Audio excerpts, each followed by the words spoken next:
Hey guys, what's going on? It is Chris here. We are looking ahead to today's games for Wednesday, the 26th of February.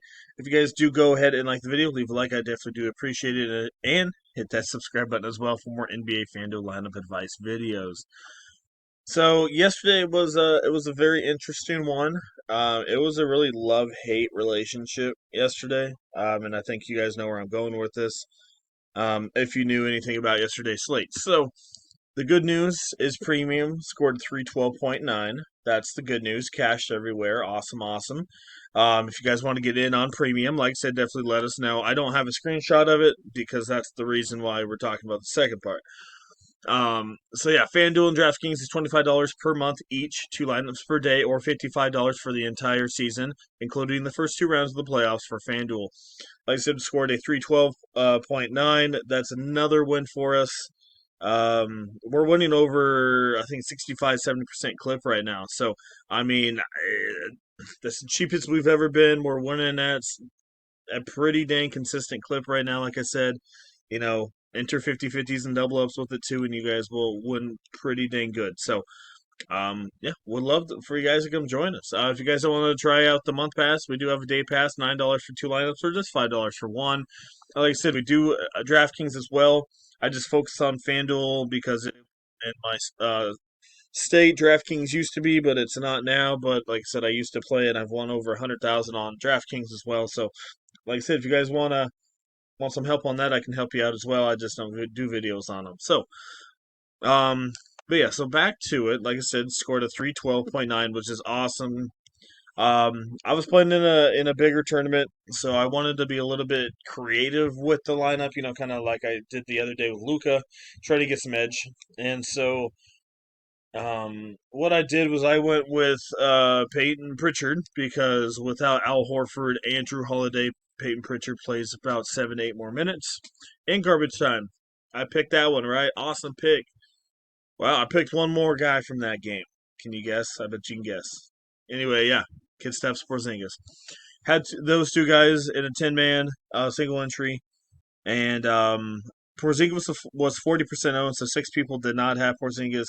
So I did everything in my power to change up the lineup, do some GPP, ran my simulations, and I went really GPP. I faded all the Memphis guys mostly, and I just went with OKC. They were like I was the only one that had him, but I came up just short still with a 290. Still scored a 290 without Kidstaps Porzingis in my alternate lineup. So what could have been? What could have been, everybody? But that's just part of it. That's part of you live and learn. Hopefully FanDuel can do something about that. I've already been in contact with them about this situation, and I bet a lot of people have as well. So this kind of unfortunate event that happened. So anyway, let's get into it here. Talking a little bit. Let's get into our first game, Boston Detroit. Speaking of the Porzingis, I wouldn't be surprised if this dude goes off for because I 100% think he's going to play. I really do. And this is supposed to be a close game on paper. A 220, I think a 226 and a half. 226 and a half and a 4.5 spread. So they're not expecting Boston to really take this game here. It's a back to back for them. If Porzingis plays, I really wouldn't mind playing him. I know he hasn't been great, and he just killed me yesterday a little bit. But overall, I think you can look at him at $8,000. I mean, if he does play, Tatum and Brown, maybe one of them sits or something like that.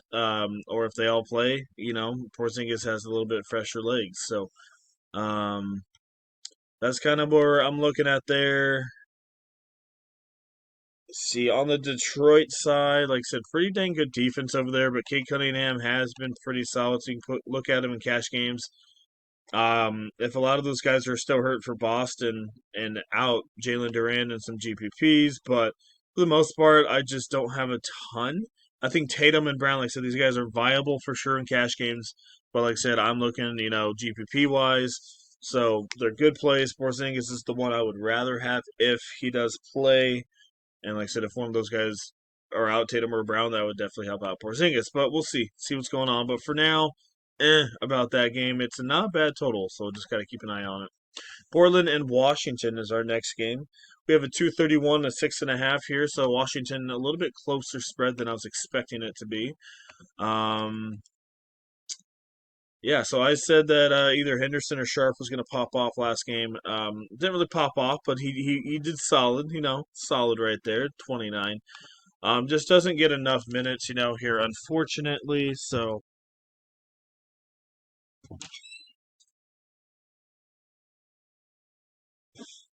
sorry about that. So he does get a little bit of minutes, but in this matchup, he's worth a look in GPPs. Portland, Washington, not the greatest against point guard, shooting guard. Same as Sharp. You can look at both those guys in GPPs. Kamara, more of a GPP hybrid play. Simons could be an all right option in this one. Denny Avila at 73. I could see him doing all right. Grant's been doing a little bit better for sure, but like I said, they're relatively healthy now, so I just don't know. Good game against Utah, but didn't shoot good against Charlotte, so I'm still cautious on him at 6,000, I guess. You can look at Georgian GPPs as I mentioned. If Sar comes back, I really don't mind playing him if he's not limited in his minutes. If Sar is out again. Rashawn Holmes could be worth a look. So, um, really not bad. And we got Robert Williams is out. We do have Klingman play 25 minutes, so that's another one to look at. With Williams being out, I do like looking. How did Jabari Parker do? That's my curious thing. So 13 minutes against Utah. Okay. Okay. So I thought maybe with Williams being out, Jabari would play a little bit more. But Utah is a little bigger. Maybe Walker plays here in some GPPs, but that's all I really would see him in. Yeah, so not a ton in that one. Like I said, Henderson GPPs, but you could look at, like I said, those guys are mostly all GPPs to me.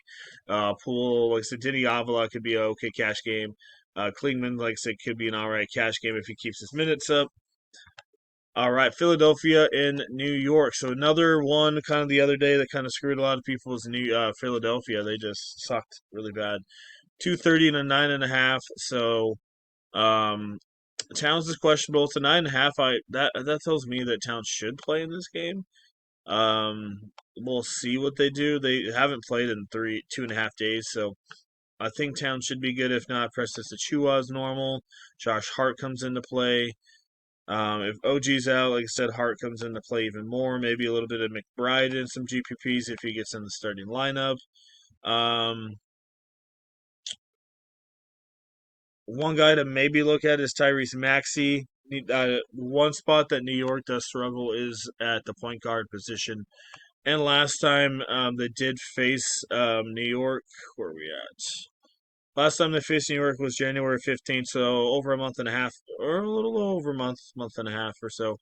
45 minutes, 33, 6, 6, 1, 1, and 4 turnovers, had 51. So actually, his price came down a little bit. I don't mind looking at him in some GPPs. But besides that, nothing too crazy in this one. Like I said, keep an eye on the injury news for New York. All right, Toronto and Indiana in this one. So this is a back-to-back for Toronto. Tyrese Halliburton is questionable. It is an early game, so thankfully should get the news on this. He's been playing really crazy minutes. I don't know if they play tomorrow. I don't think they do, but they've been playing quite a bit, 23, 24, and now the 26. So maybe they give him a slight break. They only had one game in between, in 3 games. So if Halberton sits, obviously Andrew Newbar gets a little bit of a boost. McConnell doesn't really get a option. He still plays his normal minutes. I think one guy you can look at is Emmanuel Quickly. I think he's slightly overpriced in this situation, but it's an up-pace game here. I didn't even go see the total. I'm sorry. At 233, it is the 10.5, so keep that in mind. But if, like I said, if Halberton doesn't play, it makes it a little bit more competitive. So I really don't mind looking at Quickly. Still did all right against Boston. 10, 6, and 7, just fantasy wise, didn't do great. So I could definitely see a rebound here for him. Like I said, Halberton is out, but Siakam gets a boost as well. Aaron Neesmith at 4,700 definitely could come into play. If, like I said, he's half decent even with Halberton in there. So another guy to look at 47. Even Scotty Barnes, he hasn't been playing the greatest, but another GPP option that you could look at. But he's looks like he's getting slightly tired out there. So we'll see. We'll see with him. Maybe RJ Barrett if you don't want to go Scotty. Like I said, you got Siakam and Turner. If Jacob Poeltl plays, I'm not too into Turner. If he doesn't have a minute restriction, I don't mind looking at Jacob Poeltl in some GPPs, and that's mostly it. We kind of saw a interesting one happen with Orlando Robertson. We all expected him to start yesterday, and then Mongo randomly started, and just it was weird, really weird for sure. So that's what we got going on. Keep an eye on that game. I definitely don't mind looking at that one with a couple half decent options, especially if Halberton is out. Oklahoma City and Brooklyn. Like I said, I do expect Halberton to play because it is a 10.5, so I think it's kind of where it should be. So if Halberton plays, like I said, I think Halberton could be worth a look. But besides that, it kind of hurts a little bit my exposure to Indiana. So there's a little bit of that. So all right, OKC and Brooklyn, 216, 17.5. Okay, so we saw OKC just don't know what happened the other night against Minnesota. Don't think it's going to happen here against Brooklyn. Um, One guy you can look at in deep GPPs. I don't know if you need to go here tonight, but it's Killian Hayes. Not a high usage rate, but that's not really how he's been his whole life. More of a in this place. So he's an okay option, not the greatest matchup here, obviously, but you can look at him. Um, I just don't have a ton in this game. I mean, if you want to go massive GPP, Keon Johnson, Zaire Williams, if you want, if Cam's out, but just don't have a ton here. Claxton's suspended, so maybe Sharper Watford could be an all right option because they're going to have to play. But besides that, not a ton going on in that one for me. Atlanta and Miami. Here we go. Here's a better one. We have a 230 and a 2.5. Ever since I started this, it's gone up a 1.5 spread. I mean total already in the last 45 minutes or so. So it's trending upward. What's the spread? 2.5. Okay, so Bam may not play in this game. So yeah, keep an eye on Bam. It's only a 4.5 here against Atlanta. Atlanta's a good team, but on the road, interesting. So where is probable? So the only bad thing though is Atlanta is pretty dang good against center position, but I think they just played, didn't they? Yeah, they just played. I think I just talked about it last time. He's not an offensive guy, but if he gets rebounds, and there he is. So, where is an okay option, especially Bam's out, comes into play quite a bit. Another guy to look at is Rushshire. That's I think that's how you say it. That's the closest I can get. Um, but yeah, another guy that you can look at didn't do great against Miami, but it's a 230 total, so maybe a bounce back here for him, with not a lot of healthy guys there for Atlanta. Um, if Bam's out, you can look at guys like Kyle Anderson, a little bit more in the rotation here with Miami. So I expect if he's out, Bam's out, then Anderson could be an okay option at 4,200 and probably becomes a little bit chalky for sure, since he's a guy that can put up a little bit of numbers. If he bams out, Andrew Wiggins def comes into play. He is probable here tonight. Maybe Jamie Jaquez could, but he's not really in the rotation. But I know when Bam's out, sometimes he comes alive. Like Tyler Hero, Dyson Daniels has been on fire. Shooting guard, point guard kind of struggle for Miami, and had 45 last time. Didn't shoot the ball great, but had 7 steals. So keep an eye on that one though. So that's the only downside, as he didn't shoot great last time. Trae Young, I don't mind going back to the well with him at 9,400. Didn't do the greatest last time, but like I said, I definitely could see a bounce back here. And Tyler Hero, obviously, in cash games. All right, moving on to the Clippers and Chicago. 228, 9.5. Clippers 9.5 on the road. That's crazy, and they're not even fully healthy. Yeah, I mean the same thing, different day. James Harden, GPP, Josh Giddey. Chris Dunn GPPs maybe, but Simmons is back. Kawhi Leonard could be worth a look as well, but 7,800, you kind of need about 38 to 40. He can get it, but I don't know if I want to spend that much for him. Like I said, Zach Collins is probable. You could look at him, but Clippers defense is pretty dang good, so I don't know if you want to pay 5,000 for him now. But I mean, Vukovic is doubtful here, so you may have to slide him in there in some cash games. And the Zubat, especially with Vuk being out, Collins not a bad defender, but Collins also loves to foul, so this could be a half decent spot for Zubat to get you a half decent amount at 8,100 at a sneaky price here. I mean, not sneaky price, maybe sneaky value. Coming out and low ownership as well. Sacramento and Utah. So like I said, on that one, like not a ton. It's a 9.5, so maybe Zubat and Harden. Sacramento and Utah, 236.5, 10.5 spread. Kind of the same thing, different day here with Utah.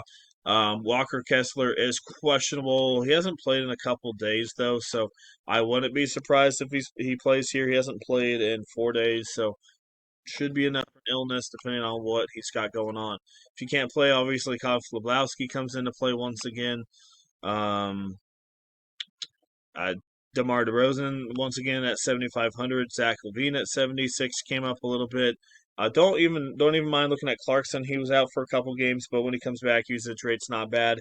At $5,900 can get you about 28 to 32 in this game. So Clarkson, solid cash game play, especially with Market and all those guys still out. So keep an eye on Clarkson. Keontae George as well, solid option. Clarkson's going to take a couple more shots from him, but George is more of the overall point guard. So I still like Keontae George if you want to save a little bit. Clarkson for sure, but like I said, George is putting up a little bit of the assist and same thing as with Isaiah Collier. So um, Isaiah Collier definitely screwed me last time out, but I think he can have a bounce back in this one. So another guy I don't mind looking at. And for Sacramento, if for some reason Keon Ellis is out and you guys are playing multiple lineups, GPP only, don't play him in your cash games or single entries. Markel Fultz, if Ellis is out, and like I said, we probably won't get any word since it's a later game. But Markel Fultz did play 18 minutes, 5-3, 1 and 3 steals. So that means to me that they're going to play him probably one of the first point guards off the bench if Ellis cannot play. So if Ellis can't play, I would expect around 20 to 21 minutes from Fultz, maybe 18 to 20 fancy points, maybe a little bit higher usage rate. We saw a couple years ago, but we'll see. This guy was a promising guy back in the day. We all know the story, but he's just been kind of been bouncing around. So like I said, maybe worth a look in some GPPs. All right, moving on to the last game here is San Antonio and Houston. This is both teams on back-to-back, 227, 9.5. This is an interesting one. It's a 9.5, so I expect maybe guys like maybe Chris Paul to sit or someone to sit here with a 9.5 spread. San Antonio's not that good of a team, but it's crazy for it to be a 9.5 on a back-to-back for both these teams. So I wouldn't be surprised maybe somebody's out here for San Antonio. So keep an eye on that. So Devin Vessel finally had a good game last time out. You can take a GPP shot with him again if you want to. Guys like Dylan Brooks, he was questionable yesterday with sickness. Maybe they give him a rest here. I'm not sure. Easton was also questionable. So like I said, I wouldn't be, or this is more on the San Antonio side. Looks like the 9.5. So, but I mean, if they all play, Brooks could be okay option. Easton could be okay, but it's a 9.5, and I just don't like that. One guy, with it being a 9.5, I hate mentioning his name, but in GPP's Jabari Smith came off the bench last night, 33 minutes, 13 points, 8 rebounds. If he comes off the bench again and plays 33 minutes here against a Spurs team that's tired, I could see it. But the big thing with this dude is, as you see on the back to back, he only had 3 points and 2 rebounds against a really easy Utah team. So keep that in mind. But I think Jabari Smith could pop off for 28 to 30 in this one in some GPP. So that's what we got going on. Video it's running a little late, so not going to fill in anything. But like I said, I gave you guys quite a bit of info, and you guys know who to target in this one. So if you guys want to get in on premium, like I said, $25 per month for FanDuel, $55 for the entire season for FanDuel, includes the first 2 rounds of the playoffs. $9 for 2 lineups for a day pass, and $5 for 1 lineup for a day pass if you guys just want to try us out for that. If you guys want to stay up to date on everything, have any questions, give us a follow on Twitter, Chris Anthony NBA1. Like I said, give us a follow. We'll follow you guys back as well. If you have any questions, you want to sign up for premium, or if you want to get in on the free lineup of the day, message us. We'll get you guys all set up, and I'll usually respond within the hour. So once again, I appreciate you guys all watching, and yeah, we'll see you guys in the next one. Hope you guys win some money tonight. All right. Once again, appreciate you guys all watching. Have a good day.